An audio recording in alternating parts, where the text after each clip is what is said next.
Donc, c'est parti pour le deuxième enregistrement. Donc, qu'est-ce qu'on va faire? Cette fois-ci, on va faire le deuxième exemple de l'activité de la statique. Donc, ce que je vous avais montré dans le PowerPoint, je vais vous refaire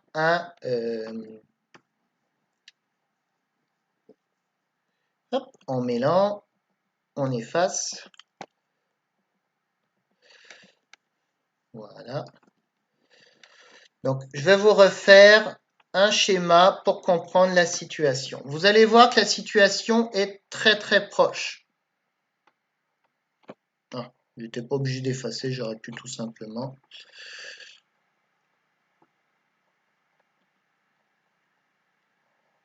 Parfait. Et hop, j'aurais pu prendre un nouveau tableau blanc. Pas très grave.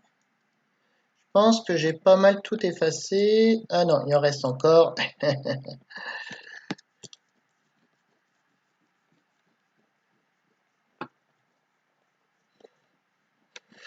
Voilà, on y arrive. Parfait.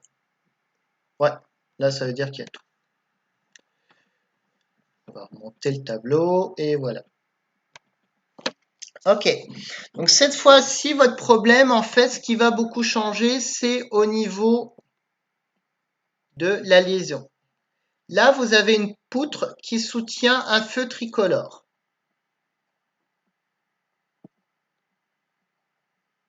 Bon. Si on regarde les forces qui agissent, les forces, bah, on les a fait en bonne partie tout à l'heure. Qu'est-ce que vous allez avoir? Vous allez avoir le poids du feu. Bon, lui, il fait 50 kg. Donc ça, c'est pas un problème.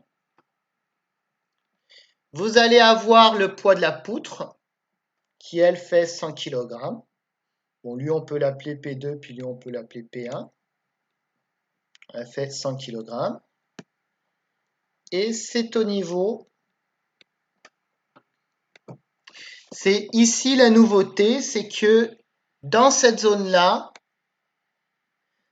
c'est encastré. Donc, quand c'est encastré, il y a trois choses qui apparaissent. Il y a comme une normale, mais on va l'appeler une force verticale. Il y a comme une... Je vais juste la redessiner.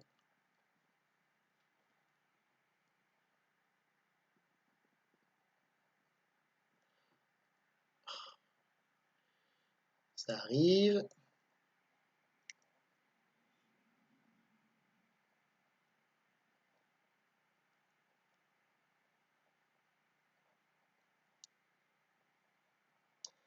Hop. Donc on va retourner. Donc il y a une force verticale comme ceci. Il y a une force horizontale. Donc ça, ce sont des forces qu'on ne connaît pas. Pour vous, c'est comme une normale, une force de frottement. Et vous avez, comme c'est encastré, vous avez en plus un moment de force d'encastrement. Donc ça, vous devez aussi le dessiner. Donc le moment de force. Un moment de force, on va le dessiner comme ceci. On va faire quelque chose qui tourne. Voilà, donc ça c'est une inconnue. On fait quelque chose qui tourne et on ne connaît pas. Alors d'où est-ce qu'il provient? En fait, ça provient de l'intérieur de la liaison encastrement. Mais là, on a pas mal fini notre schéma. Tout ce qui nous manque, c'est notre repère, donc XY. Et on va se mettre un sens de rotation. Donc on va se le mettre comme ceci. Sens de rotation que je préfère. Donc voilà. Donc on a fini la première partie. Il suffit de mettre maintenant notre tableau de force. Donc X, Y. On va le mettre où l'axe de rotation?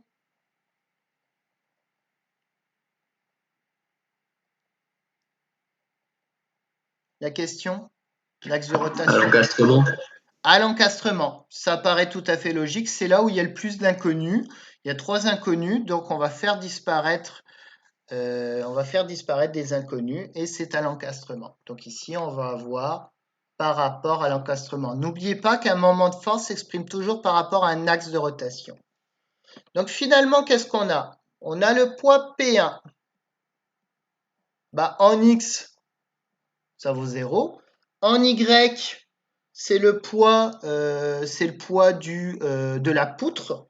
Donc ça fait 100 kg fois 9,8. Donc ça va donner moins 980 newtons. Et vous avez le moment de force, donc ça fait moins 980 newtons. Donc là, ça fait tourner dans le sens contraire de l'axe de rotation qu'on a choisi. Donc c'est pour ça qu'on met un moins. La force 980. La distance qui sépare, ça va être 2,5 mètres. Notre poutre, elle fait 5 mètres.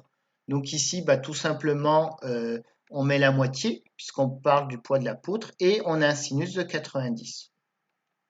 Donc on trouve un moment de force qui vaut moins 2450 Nm.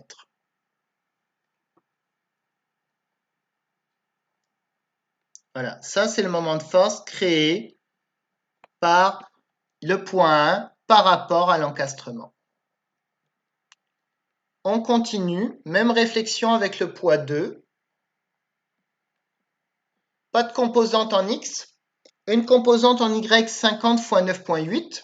Donc ça vaudra moins 490 newtons. Oups. Mon écriture est loin d'être parfaite. Bon. Ok, moins c'est un 9. Voilà. Et enfin, bah, même réflexion. Ça crée un moment de force qui est négatif par rapport à notre paire, fois la force, 490. La distance, il est situé à 4 mètres. Si on regarde notre schéma, c'est 4 mètres. Il n'est pas tout à fait au bout de la poutre. Et fois sinus de 90.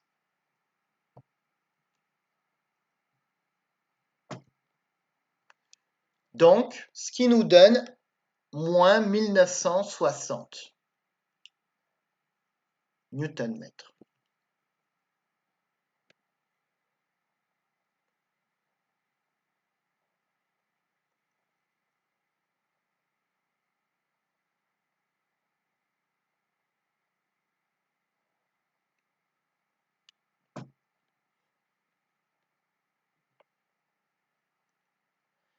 Enfin, pour aller un petit peu plus vite, HV et taux, c'est quoi? En fait, c'est comme une seule et même force. C'est la force de réaction de l'encastrement.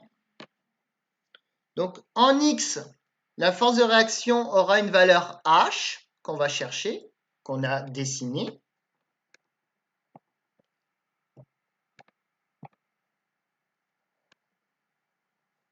Ok, ça ne veut plus. Bon. En Y, ça vaudra V. Et enfin, ben, on a un moment de force qui est créé par l'encastrement qu'on ne connaît pas la valeur. Bon, je ne sais pas pourquoi il ne veut pas me le faire, le H horizontal, c'est pas très grave. Voilà. Ok. Parfait. Donc, on a fini notre tableau de force. Nos deux poids plus la force de réaction de l'encastrement avec une composante horizontale, une composante verticale et un moment de force qui est dû à l'encastrement. Tout à l'heure, comme on avait comme un pivot, on n'avait pas de moment de force.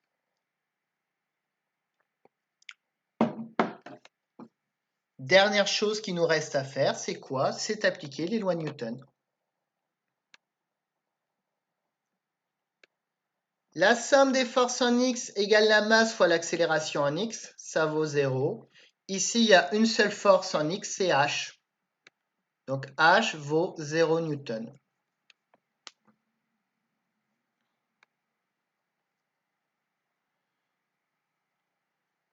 On peut appliquer la somme des moments. La somme des moments par rapport à l'encastrement, ça vaudra 0.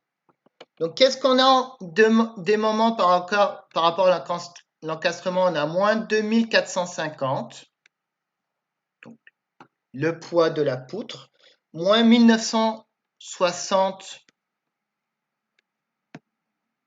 le poids du feu, moins plus le moment de force créé par l'encastrement, égale 0. Et donc, finalement, on trouve comme moment de force, celui-ci va être égal à 4410 Newton-mètre. Et dernier, somme des forces en Y égale 0. Les seules forces qu'on a en Y, on a le poids 1 avec le poids 2.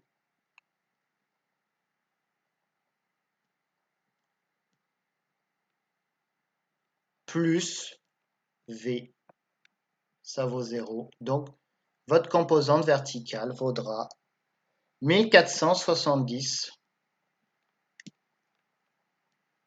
Newton.